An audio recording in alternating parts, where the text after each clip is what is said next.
was during the day, yep. It was during the day. I remember the lady came and he had fallen asleep, like after they did the raid and everything, he had fallen asleep with me and I had to put him in her van. They took Cassius from me from the shelter there when Cash was 14 days old. I kind of had no idea what to do. I didn't know how to get into treatment. I didn't know how to be clean. I didn't know how to live happy, healthy, or sober. I was in an active addiction for over 20 years. It was a really, really dark place to be, and I just didn't know how to get myself out of that. I got a phone call from John. I got a call from John. I had no idea who he was or how he got my number, and I'm just like, who is this? Like, who sent you? And he explained FDTC and was like, hey, I think this would be a good opportunity for you guys. And then he offered to come to the shelter and talk to me in person. I think he could tell I was like skeptical, but I was interested. My name is John Struthers, and I coordinate and supervise our Dakota County Family Dependency Treatment Court. So the goal is to reunify children with their parents when they've been removed due to parental substance use. Since 2006, we actually have a 60% success rate of reunifying children with their parents. I wasn't sure. I figured, you know, I'd done the CHIPS part before, that didn't work, so let's try this. He had said that there was a lot of services and support in FDTC, and I didn't have that the first time around, so I figured, what do I have to lose? We really strive to get in there and meet with these families and start building positive working relationships, remove barriers to getting and staying sober, and then watching people flourish and give them their wings, let them fly. Meeting Rochelle and John with FDTC and like seeing other people that in my same or similar position, seeing them succeed and like be able to go through FDTC, it was inspiring, and I'm like, maybe I can do this. Maybe there is another way.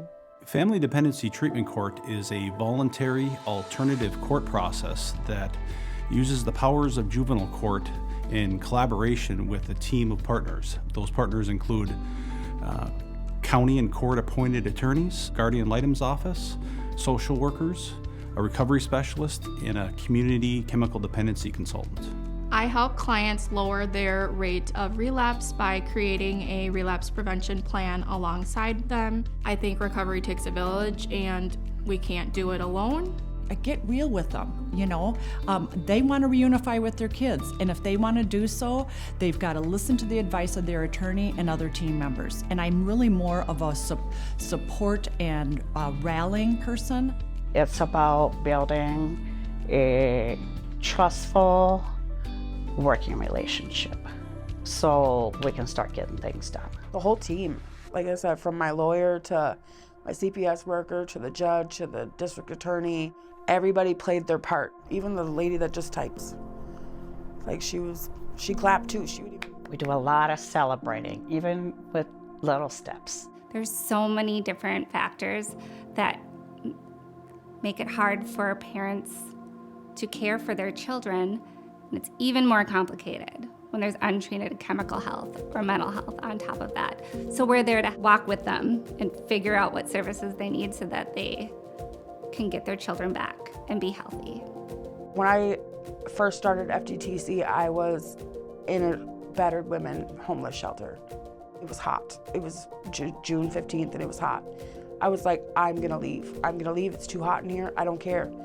When I got that message on my inpatient client line, where Rochelle says, hold your horses, Sammy, there's a fan coming, it'll be there before 10 p.m. tonight, now stay there and fight. And I stayed, and I fought. Rochelle was like, this is what you're gonna have to do, this is what we're doing, I'll see you here, you know, call me then. I'm like, oh, all right, well, this is what I have to do. I'm a firm believer in being 100% transparent. Like, you can do this. And building that trusting working relationship.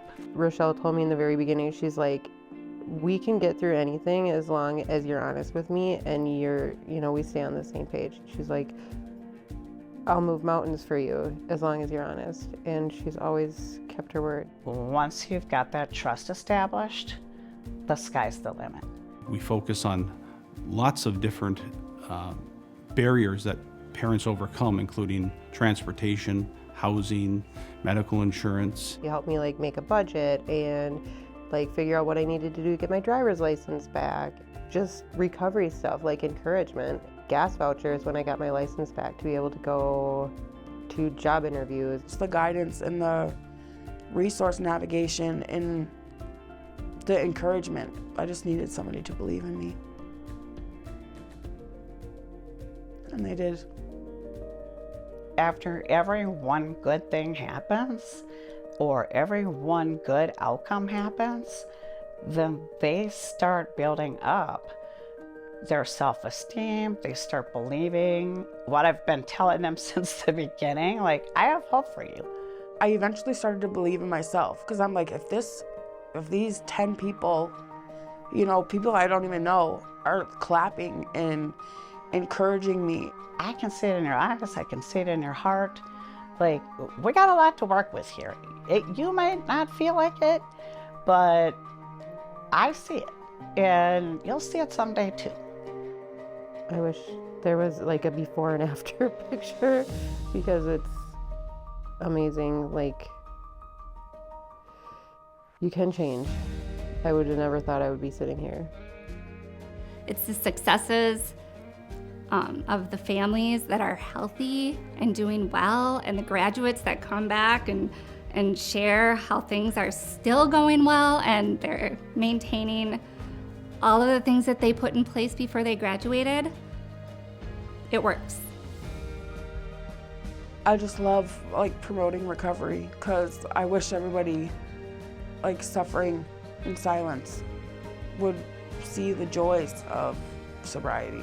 And then when you're stuck in that dark place, it's hard to see any kind of light. I thank God every day that I was able to find my light. I love you.